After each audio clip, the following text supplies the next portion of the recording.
Assalamualaikum warahmatullahi wabarakatuh, anak-anak. Sekarang kita kelas Geo. Ibu akan menerangkan mengenai masih di pola keruangan kota, tapi kita akan kegiatannya adalah menghitung interaksi antar wilayah. Jadi tadi kita sudah pekan lalu itu kita mempelajarinya tentang ada desa ya, diawali dari desa, lalu kita menuju ke kota. Kamu sudah buat PowerPoint-nya, udah cari klasifikasi kota itu, lalu perkembangan kota itu bagaimana. Suatu wilayah yang awalnya tadi berupa desa yang masih primitif tradisional, dia berkembang, dia bisa menghasilkan suatu produk dari wilayahnya, lalu dari desa tersebut bisa terjadi yang namanya hubungan atau interaksi dengan wilayah lainnya. Nah, ini kita mencontohkan ini, jadi kita akan menghitungnya adalah menghitung kekuatan interaksi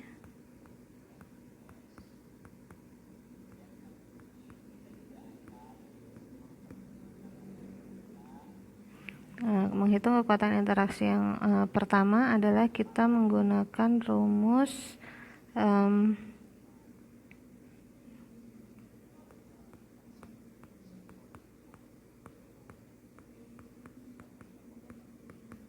teori gravitasi.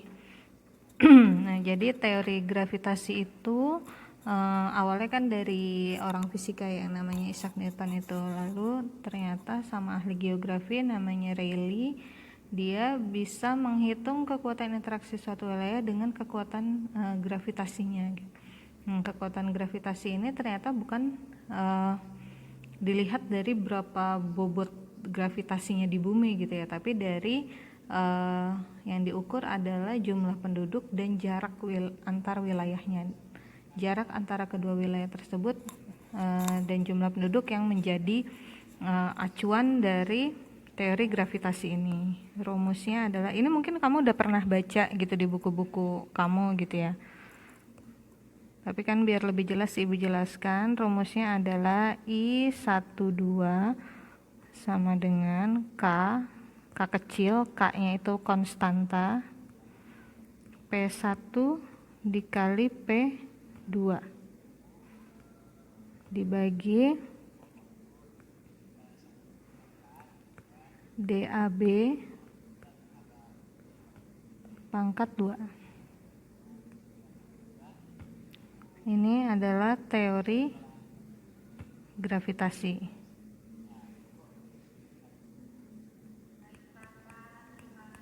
Oke, keterangannya I adalah interaksi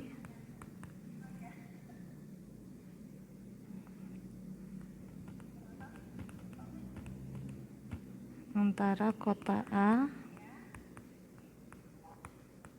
dan kota B. Lalu K-nya itu konstanta, nilainya 1.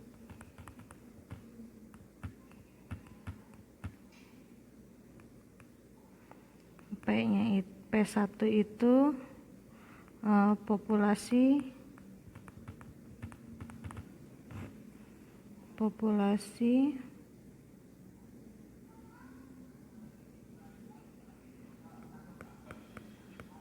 di kota A, P2 populasi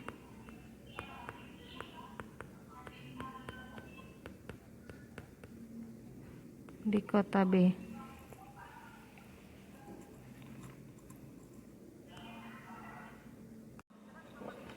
Ya, lanjut lagi yang kedua, kita ada rumus teori titik henti.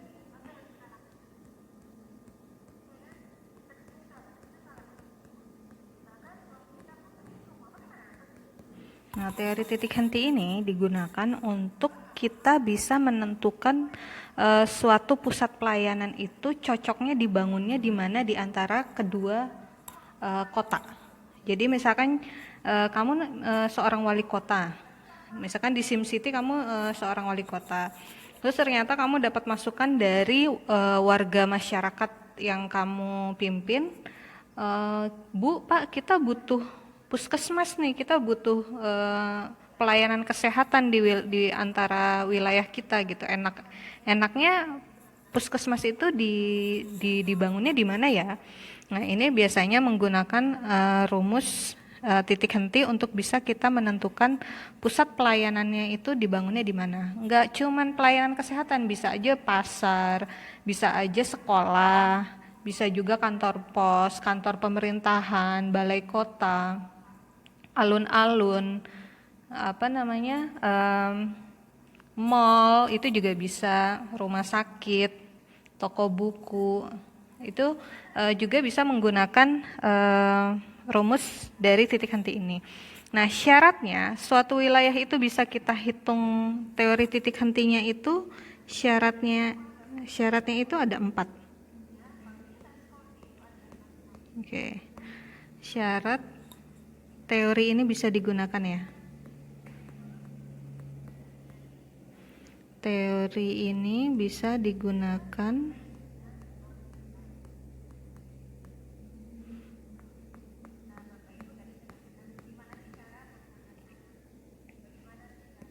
di suatu wilayah.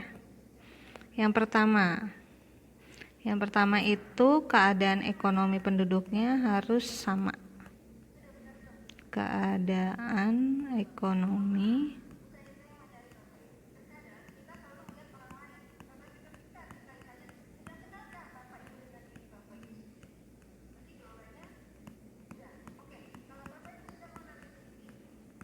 relatif sama. Misalkan kita contoh aja kota Depok gitu kan, itu hampir sama rata-rata warganya itu di Margonda menengah ke atas gitu ya. Nah, itu bisa penggunaan teori titik henti di Jalan Margonda itu bisa digunakan, di Jalan Juanda atau Jalan Raya Bogor. Nah, itu ya kayak di Jakarta aja deh, pasti keadaan ekonominya rata-rata hampir sama. Dilihat dari apa? Dari UMP gitu. Kayak Pak Anies, Pak Gubernur kita itu tiap tahun pasti menentukan upah minimum provinsi gitu kan. Berarti keadaan ekonomi penduduknya hampir sama dengan kondisi biaya hidupnya juga sama gitu. Kenapa makin tinggi UMP tiap wilayah itu disesuaikan dengan biaya hidup juga tiap wilayah gitu kan. Tertinggi di DKI sama di Bontang di Kalimantan. Lalu yang kedua, syaratnya itu topografi. Topografi anak-anak masih ingat ya? Tinggi rendah muka buminya harus sama. Berarti dia harus ada di dataran, harus ada topografinya harus berada di wilayah yang datar. Bisa dataran rendah atau dataran tinggi, tapi lebih berkembangnya teori titik henti ini bisanya digunakannya di wilayahnya dataran rendah gitu ya. Kalau di dataran tinggi kan agak ribet juga ya, harus nanjak dulu, mau ke puskesmas itu di atas gunung gitu, kayak ribet banget ya. Ya, ini cocoknya adanya di wilayah yang dataran rendah. Lalu yang ketiga syaratnya sarana dan prasarana transportasi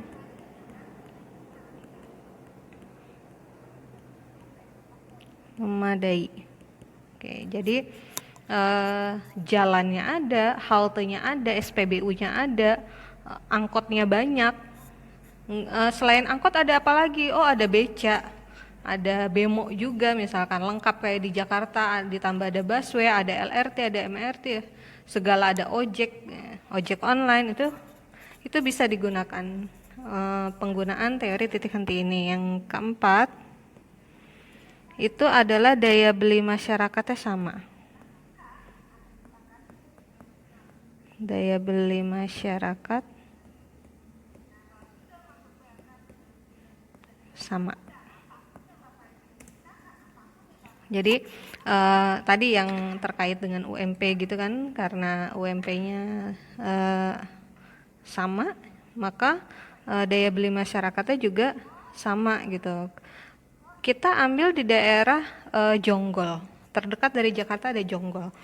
itu masyarakatnya pendapatannya agak rendah. Sebagian besar kebanyakan bertani dan berkebun. Itu kamu kalau jualan kayak pop ice, kayak apa namanya, makaroni, seblak, ibu yakin agak kurang laris. Kenapa? Daya beli masyarakatnya agak sulit. Kenapa? Karena mereka dapat pendapatannya dari pertanian sama perkebunan yang hanya dapatnya itu 3 bulan sekali, 6 bulan sekali, bahkan ada yang setahun sekali. Misalkan kalau perkebunan pertanian itu kan suka ada kendala gagal panen. Nah itu jadi ibu pernah ada saudara di sana di daerah Jonggol itu, dia cerita masyarakat di sana istilahnya jarang jajan gitu ya kan. Kalau kita di sini bentar-bentar jajan, bentar-bentar GoFood gitu. Lihat di IG ada promo, ada diskon, jajan gitu. Jadi apa namanya, daya beli masyarakatnya harus sama ya kayak kita aja nih di Jakarta, di Depok, Bekasi. Itu insya Allah yang namanya penentuan lokasi titik henti itu bisa diterapkan. Kita bisa ambil contohnya dari restoran McD gitu ya. Restoran McD itu juga ibu sempat cerita dulu ya, dia menyewa anak GUI untuk bisa memposisikan McD itu cocoknya di mana yang strategis sehingga laba dari restoran McD itu naik terus gitu. Yang dapat pembeli banyak itu pasti menggunakan teori titik henti. Nah, berikut kita coba ke rumusnya ya. Indeks konektivitas yang ketiga untuk mengukur nilai lalu lintas perjalanan lalu lintas arus barang dan arus jasa sehingga bisa memberikan kebutuhan kepada masyarakat dengan cepat. Itu syaratnya tadi yang sudah ibu ceritakan adalah dengan adanya jalan ya, jaringan jalan yang sangat banyak. Kita lihat rumusnya ini adalah I sama dengan E dibagi V. Jadi keterangannya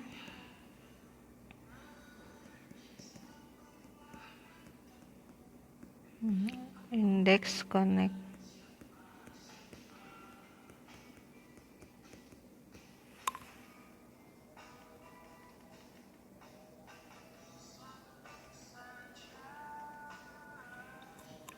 lalu E sama dengan jumlah garis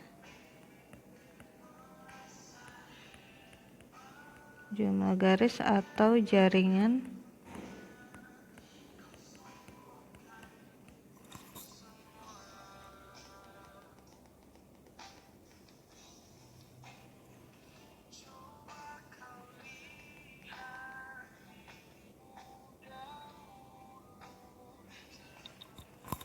lalu V-nya adalah jumlah titik atau kotak.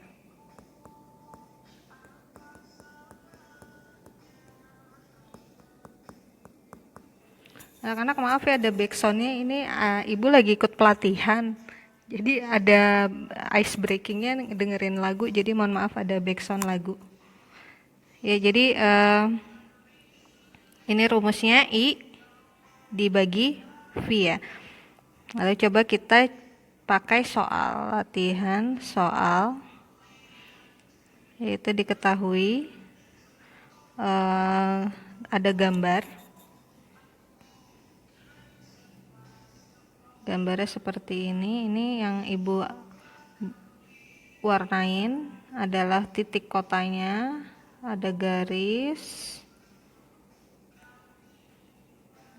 lagi,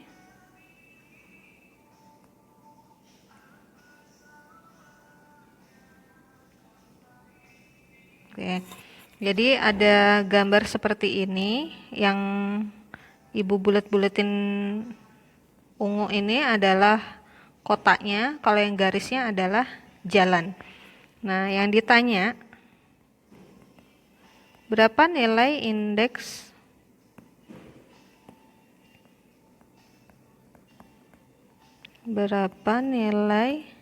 indeks konektivitas. Berapa nilainya?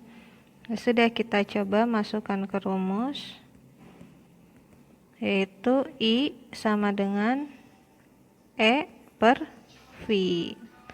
Ya kan tadi ya, E per V, E-nya adalah jalannya, V-nya adalah jumlah titik atau kotaknya.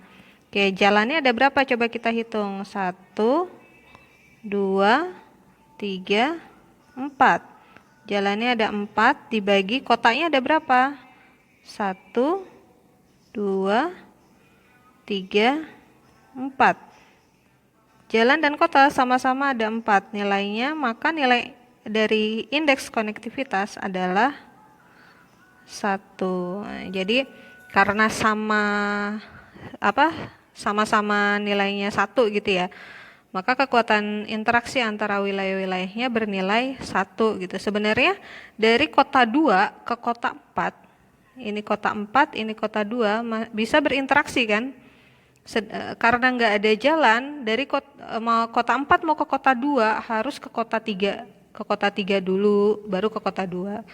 Kota 1 itu sebenarnya bisa berinteraksi ke kota 4 gitu, tapi karena nggak ada jalan, ya udah kota 1 ke kota 2 dulu, atau kota 1 ke kota 3 baru ke kota 4 gitu. Jadi kalau makin banyak jalannya, indeks konektivitasnya makin bagus, makin baik ya.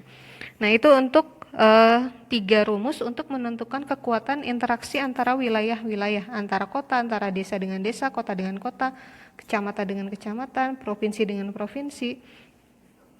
Itu menggunakan rumus-rumus yang sudah ada di pola keruangan kota ya, jadinya seperti itu. Baik anak-anak, terima kasih, semoga bermanfaat. Sampai sini dulu, Ibu nanti akan siapkan soal, 5 soal aja, nggak banyak-banyak. Nanti untuk EHB ada soal yang perhitungan seperti ini ya, rumus-rumus. Jadi diperhatikan rumusnya, diapalin rumusnya, sama diapalin untuk teori, khususnya untuk teori titik henti, kamu apalin akar 2 itu berapa, akar 3 itu berapa, akar 4 itu berapa, akar 5 itu berapa.